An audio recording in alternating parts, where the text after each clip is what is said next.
Mulot et Petit Jean, le temple du pain d'épices dijonnais.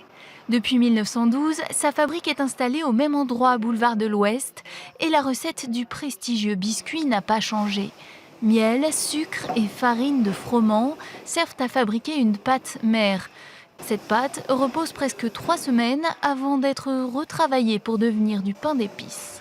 C'est toujours très manuel puisque effectivement on utilise des pétrins et si les machines ont changé, la fabrication est toujours la même avec les étapes pâte mère, pâte braquée et des coupes manuelles pour les produits, les petits cochons. Pour les nonnettes, c'est un peu plus mécanisé mais on a gardé le même processus même si c'est la machine qui effectue la découpe. Quand Catherine Petit-Jean, quatrième du nom, est arrivée à la tête de l'entreprise, tout était fabriqué à la main par une quarantaine de salariés. En 2003, elle décide d'installer une ligne automatisée pour la fabrication des nonnettes. Une révolution qui fait passer la production de 200 000 à 2 millions de paquets par an. On a changé complètement la manière de produire ce produit en à la fois allégeant les conditions de travail des collaborateurs parce que quand découper des nonnettes à la main, on peut dire que toute la journée ça peut être pénible et c'est vrai qu'il a fallu révolutionner l'état d'esprit dans l'entreprise. Mais ça nous a permis effectivement d'avoir d'autres ambitions.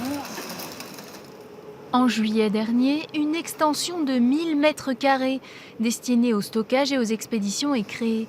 Un investissement de 6 millions d'euros qui permettra à terme l'installation d'une deuxième ligne de production. L'autre projet phare de Catherine Petit-Jean, c'est son musée.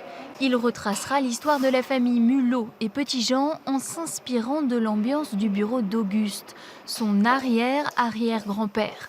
Il dévoilera aussi les secrets de fabrication du pain d'épices. C'est un rêve que j'ai depuis longtemps, depuis que j'y ai repris, je crois.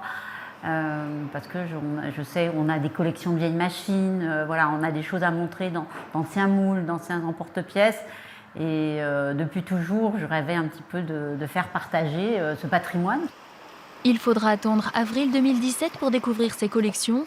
D'ici là, place Bossuet à Dijon, la boutique historique créée en 1805 reste la vitrine de l'entreprise.